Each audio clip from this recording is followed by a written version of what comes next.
Welcome to the Introduction to the Embodied Carbon Policy Landscape session of our Regional Hub Policy Series. My name is Megan Lewis, and I'm a senior policy researcher at the University of Washington Carbon Leadership Forum. This is the first of 6 sessions provided by the CLF to give an overview of the existing landscape of policy opportunities related to embodied carbon. This presentation will cover why embodied carbon, an overview of types of policies, including core concepts, and highlights from the growing policy landscape. Last, I'll cover opportunities for informing policy development. Embodied carbon refers to the greenhouse gas emissions arising across the full life cycle of a product or building, as shown here, from the manufacturing, installation, and maintenance phase all the way to disposal of construction materials. Embodied carbon is tracked and added up over the life cycle of a product or project with a metric called global warming potential, or GWP, which is an environmental impact calculated with a life cycle assessment and expressed in carbon dioxide equivalent units, or CO2e. When we refer to the carbon footprint of a product or building, this is the metric we are using to measure that. Despite the name, embodied carbon also includes impacts from other greenhouse gas emissions like methane, not just carbon. To truly decarbonize the built environment, we must address both operational and embodied carbon.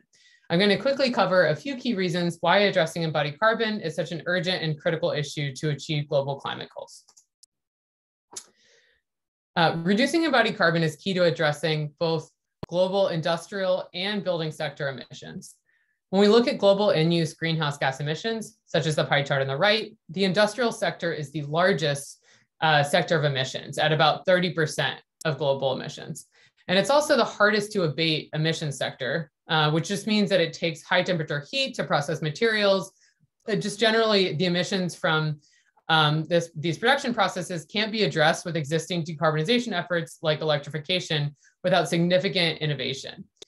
The top 2 industrial sectors alone, steel and cement, are each individually responsible for more emissions than all of commercial building energy use each year.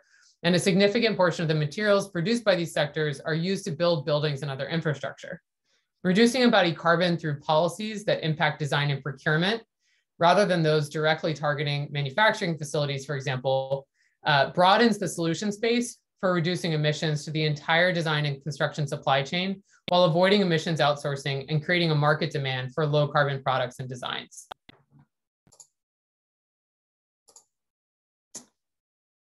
Second, reducing embodied carbon is urgent. As you can see in this graphic, a significant portion of embodied carbon is generated before a building opens across its supply chain, which is captured in this tall yellow bar on the left. These blue bars represent annual operational carbon for a building and show how these emissions are decreasing over time due to increasing energy efficiency and grid decarbonization efforts. For a high-performing building, embodied carbon represents about 2/3 of the total emissions for the first 10 years of its life and half of total emissions for the first 30 years of its life. Addressing embodied carbon is therefore critical to meet both short-term and long-term climate targets. And policy is a critical tool in meeting this urgency. While private sector leaders have taken action to track and reduce embodied carbon reductions, more widespread action is required to meet this crisis, which can only actually be achieved through policy.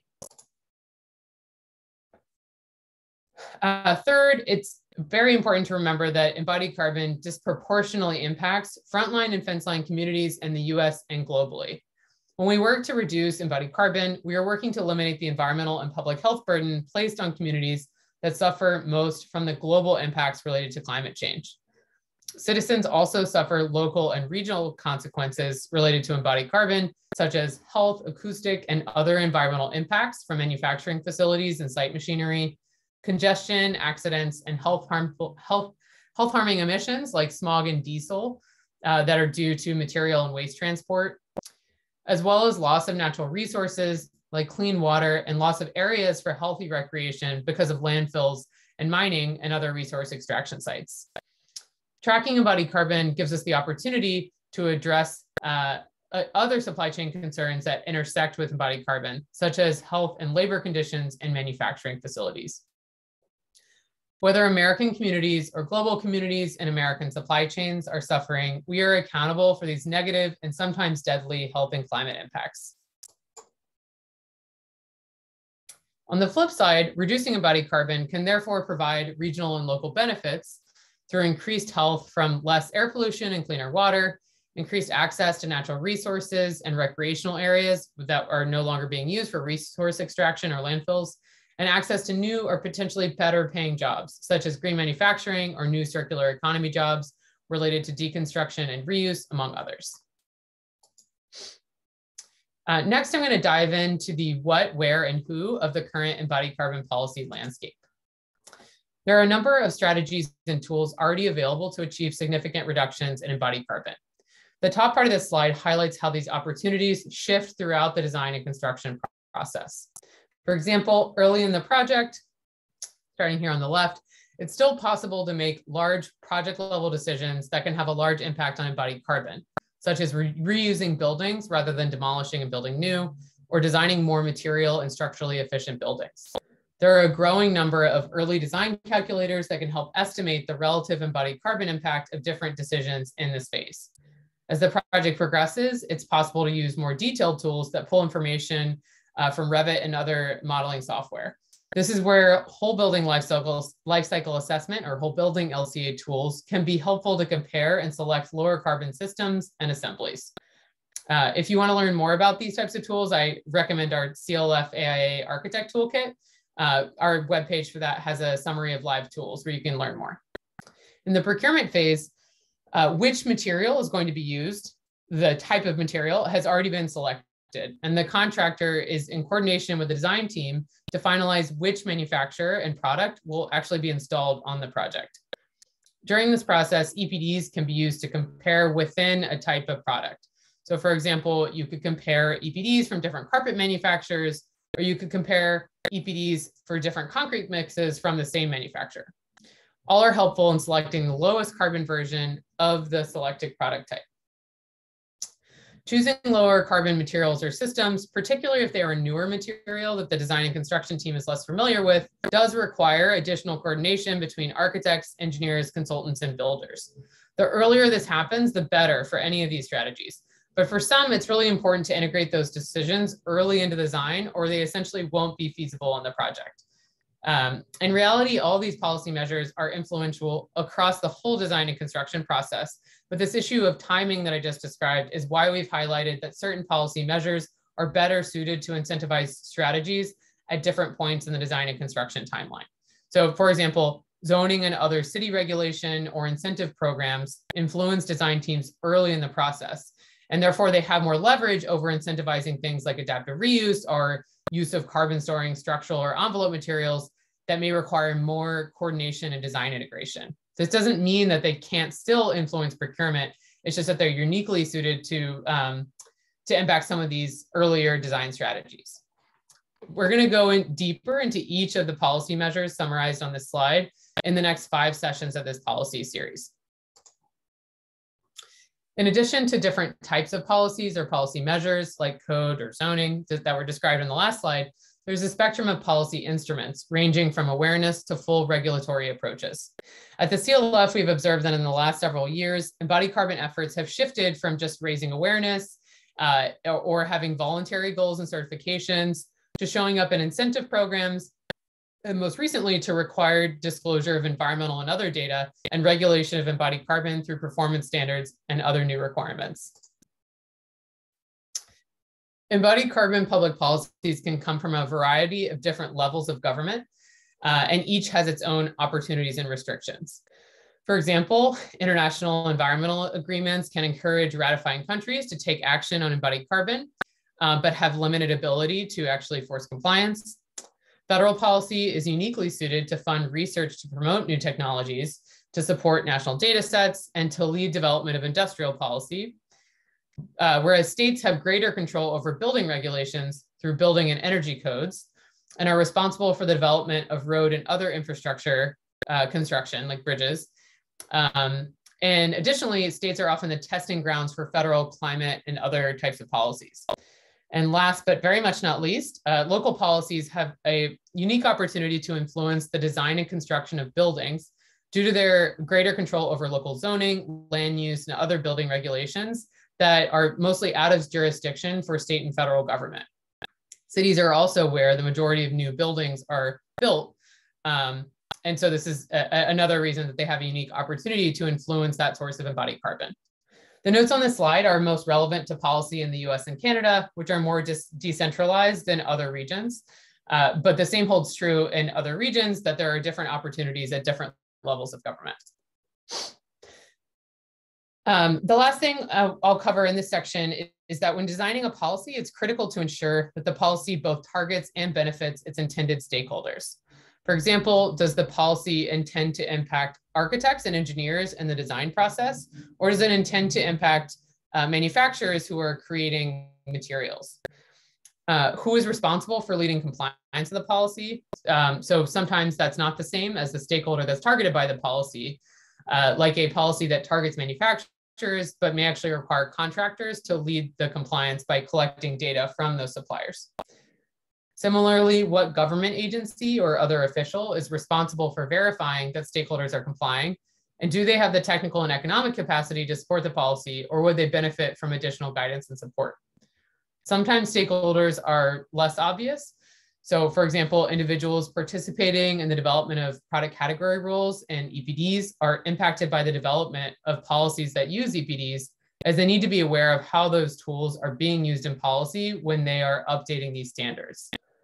But that doesn't mean that they're going to be named in the policy. And this is one of the reasons that it's helpful as a part of the CLF network to raise awareness about these policies across the really broad range of stakeholders involved. Next, I'll focus on two core concepts that are really important to understand, regardless of the what, where, and who I described in the previous section. So starting with prescriptive versus performance-based requirements. A prescriptive policy requires the use of all or a portion of a list of strategies, resulting in a policy that describes the desired attributes of a product or project. A performance-based policy requires a product or project to perform relative to a baseline or threshold, resulting in a policy that describes the desired outcome of a policy. Another key factor that differentiates embodied carbon policies is whether they're targeting materials or buildings. And here we could also say whether they're targeting materials or projects, because policies also impact the construction of infrastructure like roads and bridges. At the CLF, we think that material and building policies are complementary, and we need both to derive widespread reductions in embodied carbon. Putting these concepts together, here are examples of what this looks like, starting with material or product-focused policies. Prescriptive requirements might be specific ingredient sourcing or material specification requirements known to reduce embodied carbon, like requiring a certain amount of recycled content or limiting the maximum amount of cement in a concrete mix. A performance requirement would be either a carbon standard or reduction target measured against a maximum carbon intensity per unit of material. For materials, this would require disclosure of an EPD to verify performance. For building policies, prescriptive requirements would be design attributes that are known to reduce embodied carbon, such as reusing a portion or all of a building, or using carbon storing materials and assemblies. A performance requirement would be either a carbon standard or a reduction target similar to the material focused policy, but it would be measured against a maximum carbon intensity per floor area of building, requiring disclosure of a whole building LCA to verify performance. These policy types all have pros and cons. Prescriptive policies are simpler and easier to implement, particularly if they're focusing only on a short list of materials, but they're rigid and they don't allow for innovation and greater embodied carbon reductions over time. Performance-based policies require more work at the beginning to design and implement, but they incentivize innovation and they allow design teams and manufacturers to use the strategies that are right for their products and projects, which can allow for greater reductions over time. There's no one right policy design for embodied carbon. All four of the types here are complementary and may be better suited to fit the who, what, and where of the policy in question.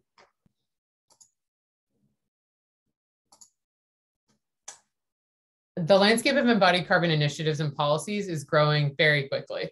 Some of the areas we've seen particular growth are public policy, as we've mostly covered in this presentation, green building certifications such as LEED or IL5 zero carbon certification or the Envision rating system, corporate commitments, such as Scope 3 emissions reduction commitments or initiatives like CDP supply chain and science-based targets, new Scope 3 program, and voluntary commitments in the building industry, such as the SE 2050 and MEP 2040 challenges for engineers, or the contractor's commitment managed by the Building Green Sustainable Construction Leaders Group. A great place to track the growth of public policies is the CLF Policy Toolkit, where we have a map that tracks policies introduced or passed at the national, state, and local levels across the globe. Similarly, we've highlighted some examples of corporate commitments from building owners in our CLF Owner Toolkit. To learn about how other owners are working to reduce embodied carbon, also check out the Owners Can Carbon Action Network and their Embodied Carbon Action Plan, which are managed by Building Transparency. In this last section, I'm just going to briefly touch on how we at the Carbon Leadership Forum engage with policy, as well as opportunities for CLF regional hubs to inform policy development. So our CLF policy team at UW engages with policy in 3 main ways. So first, we conduct research and provide resources to build knowledge and awareness around embodied carbon and policy, and to develop model language to support effective policy development. Second, we directly engage with advocates, NGOs, and policymakers to provide technical guidance and subject matter expertise. And third, we aim to build capacity to develop and implement policies through training and education opportunities for stakeholders across the built environment. The CLF is not a lobbying organization, and this applies to our regional hubs as well. Lobbying is an attempt to influence specific pieces of legislation through written or oral communication. There are many opportunities to inform policy development without lobbying, which I provided examples of here on the left in green. Examples of what we don't do as an organization include direct lobbying, such as using the CLF logo to sign a letter of approval or rejection, or signing in as for or against a policy when testifying in a hearing. Grassroots lobbying, an example of which would be using the CLF network to urge the public to contact members or employees of a legislative body to vote for or against legislation, is also something we don't do. These do's and don'ts only apply when hub members are representing the CLF, not when they're representing their own views as an individual or as part of another organization. Thanks so much for taking time to join this presentation. And I hope you'll go to our website and see the remaining recordings that are a part of the series. Thank you.